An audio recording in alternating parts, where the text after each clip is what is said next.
The rain that came down on Ellersby in the March of 1824 did not fall so much as move in, the way a tenant moves into a house that has been left standing open, taking the empty rooms first, and then the rest.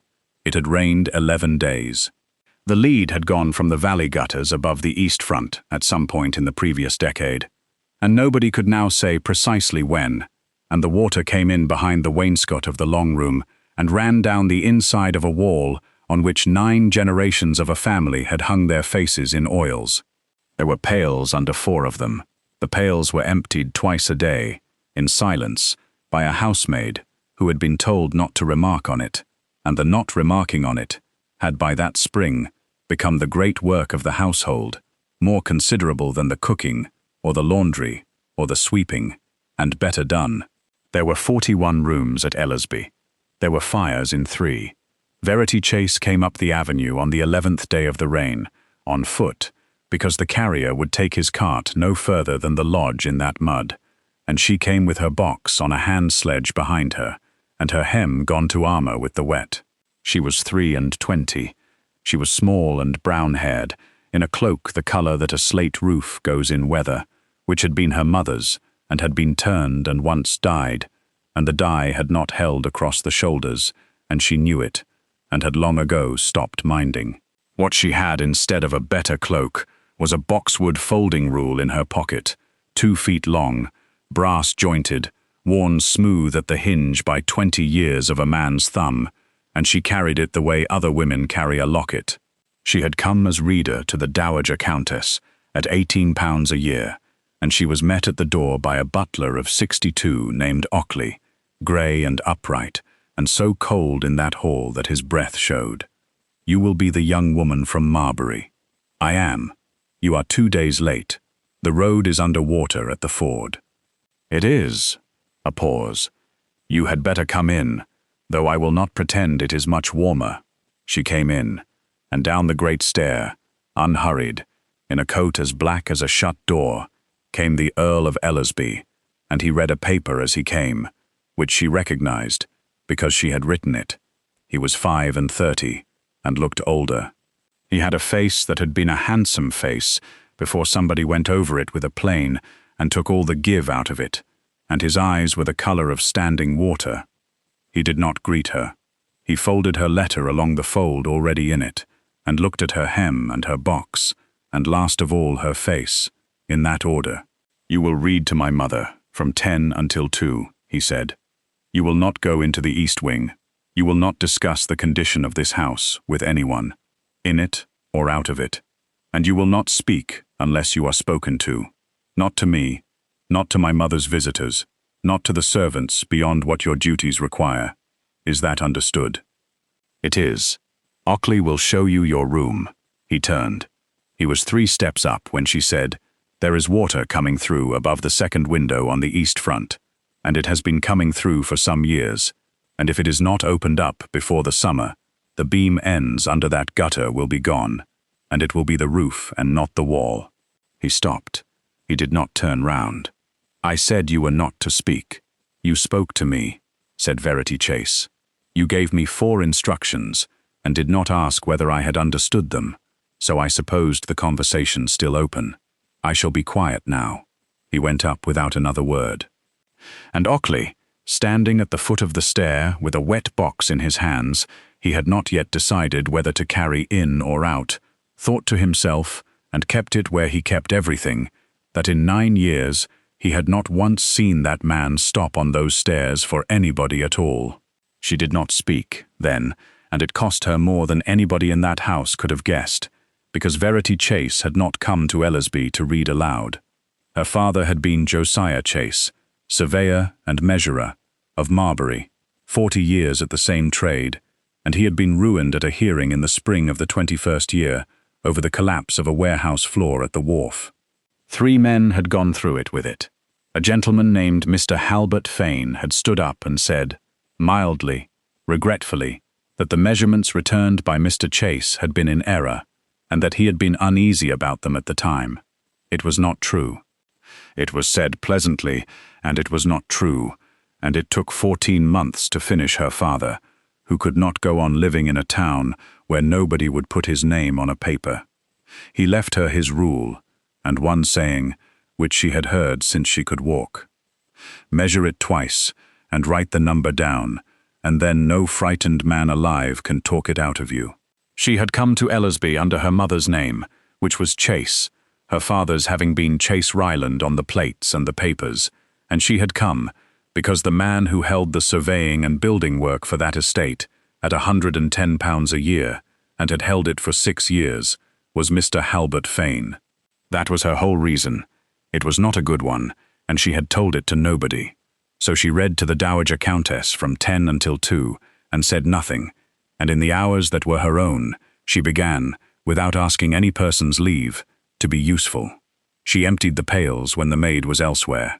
She got up into the roof space above the long room by a hatch nobody had opened in years, with a candle and her father's rule, and measured the wet across the beam ends, and wrote it in a ruled book, and went up again a week later, and measured it again, and the figure had moved. She had the kitchen flue swept, which cost 8p, and stopped the range smoking for the first time in a year. She sent back a side of beef that had come in green, with a note in her own hand, courteous and immovable, and the next came in red.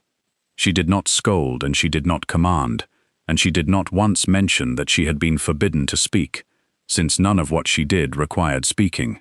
It was Lady Ellersby who broke it open, in the way of old women, which is to say without asking anybody. She was 81, and had buried an earl and 2 sons, and she sat by the one good fire in the south parlour, with a spine like a poker, and eyes that had not gone anywhere at all. On the 9th afternoon, she put her hand on the page and said, "Stop.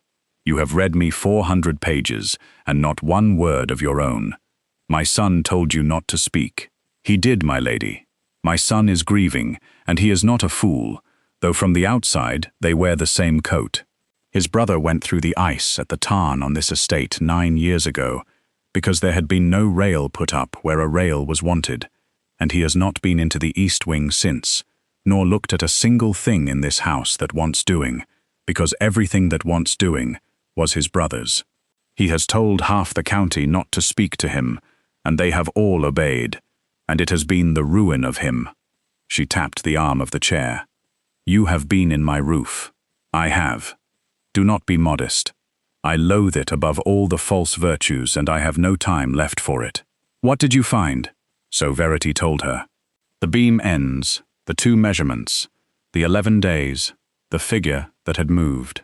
And the old woman listened without moving, and then said, "You will go on reading to me at 10, and you will do whatever else you think fit on my authority, which in this house is a great deal older than my son's. And when somebody tries to stop you, and somebody will, you go on. We'll take a very short break. If you don't want to miss new stories, please subscribe to the channel." He had meant the instruction kindly, which was the part nobody would ever believe. 9 years of people speaking to the Earl of Ellersby had produced 9 years of one sentence in 1100 variations, which was that it had not been his fault, and he had come to hate the sentence the way a man comes to hate a hymn, so he had stopped it at the source.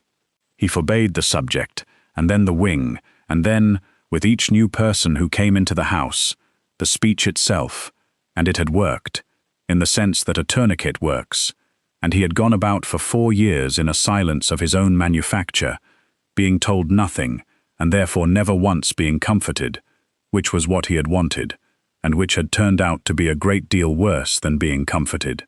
And then a small wet woman had stood in his hall and given him a number, not a condolence, a number, with a beam and a gutter attached to it, about a wall he had not looked at in 9 years, delivered flatly by somebody who plainly did not care whether he liked hearing it.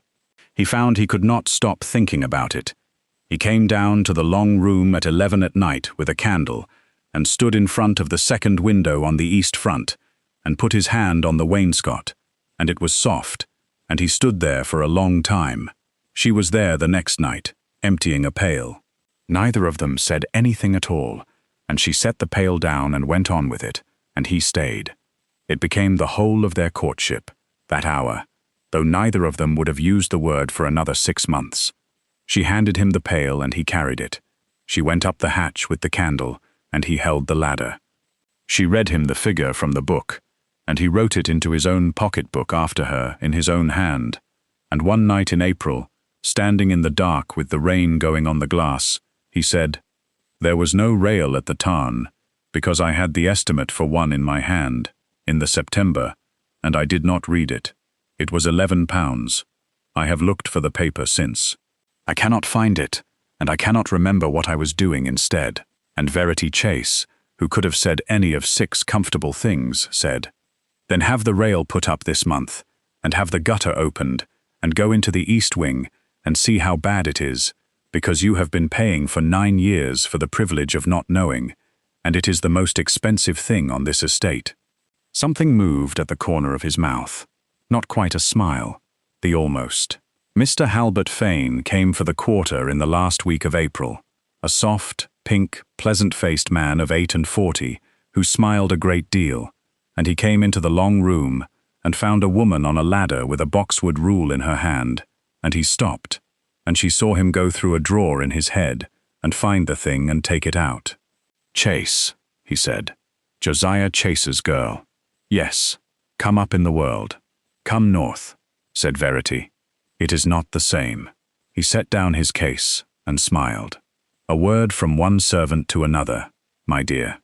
You are here under a name that is not the whole of your name, and you have been in a roof space you were forbidden to enter, and you have been writing figures about a fabric you have no standing whatever to survey. His lordship dislikes being spoken to. Imagine how he will feel about being deceived. I go before the trustees at the audit on the 9th of May. If you are gone by then, I shall say nothing. If you are here, I shall say all of it, and your father's business will be gone over again in front of 30 men, and you will not care for the way it sounds a second time." She had 11 days, and she used them, at night, with her door bolted and one tallow candle, because a half-built case can be laughed away, and a finished one cannot. She measured the beam ends a 3rd time, and a 4th.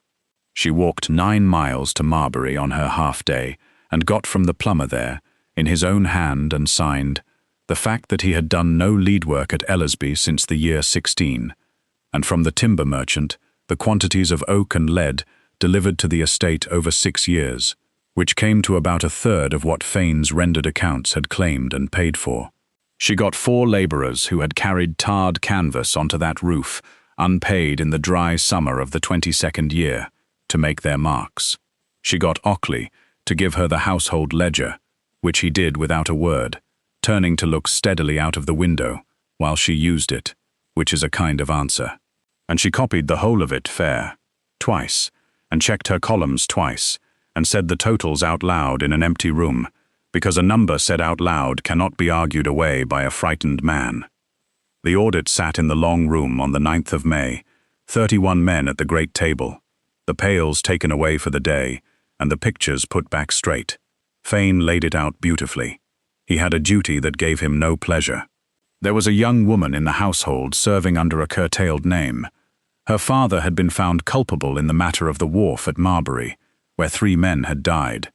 She had been into the fabric of the house in defiance of his lordship's express order, and had been writing figures on it, and he would not say to what purpose, and only observed that she had contrived a great deal of private access to a grieving man. He was very sorry. He looked round the table with his soft pink face, and said he supposed nobody could be blamed but the woman, since it was in the nature of such people to get in where they could. 31 faces turned. Verity Chase stood up, and found that the dread of a thing is nearly always larger than the thing. "Every word Mr. Fane has said is true," she said, and her voice went the length of that room without her lifting it. "My name is Verity Chase Ryland. My father was Josiah Chase, measurer of Marbury, and he was ruined at a hearing by that gentleman's opinion, and he died of it 14 months after. I came into this house under half my name to find out whether the opinion could be proved false, and I did not tell his lordship, and there is no excuse for that which I care to make. That is what I have done wrong, and I am not adding to it, so you shall have the rest of it now. The beam ends over the second window on the east front, are wet through 11 inches, and I have 4 measurements taken on 4 dates, and here they are, and the figure is moving.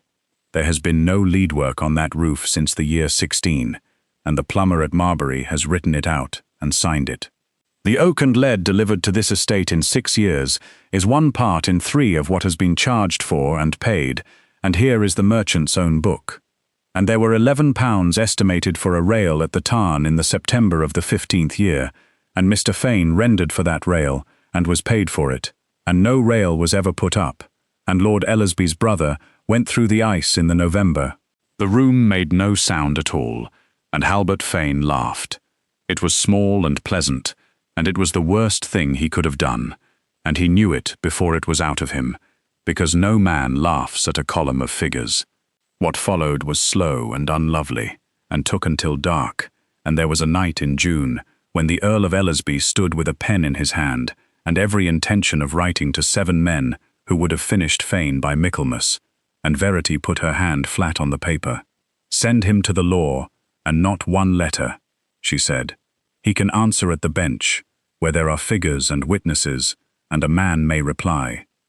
But my father was finished by a pleasant remark at a hearing, with nothing behind it that could be weighed, and I will not start the same thing over, in the other direction, and call it justice, because it happens to be my turn.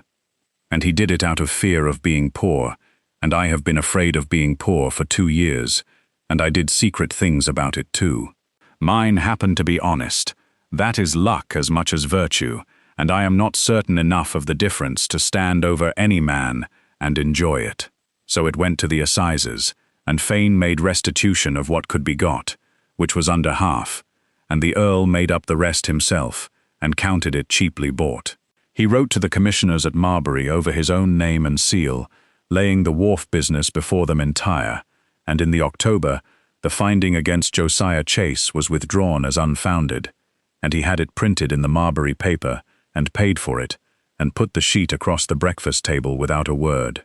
Verity read it twice, and went out and walked in the wet park for an hour by herself, and nobody followed her, which was the kindest thing done for her that year. He waited until the lead work was finished, and the money settled, and there was nothing left between them that could be mistaken for a debt, and then he came to the long room at 11 at night, out of habit, though the pails were long gone. "There is nothing owing," he said.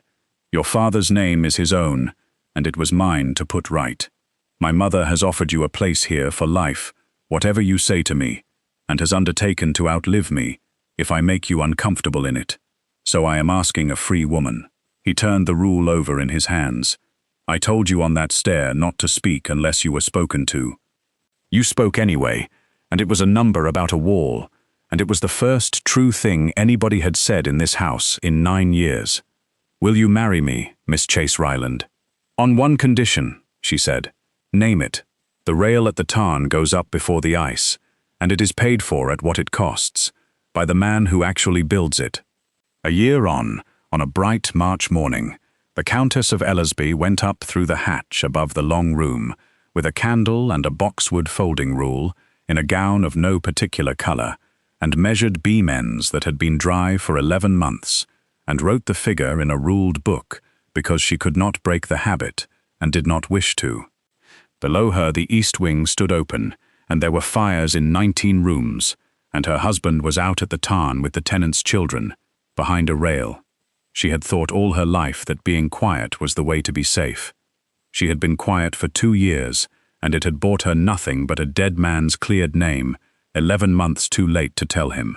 A house can rot for 9 years while everybody in it is being very careful of everybody's feelings, and it takes 1 person willing to say the number out loud. Thank you for listening to the story all the way to the end. Please tell us which city you're watching from, and what the story made you feel. Don't forget to subscribe so you won't miss new stories.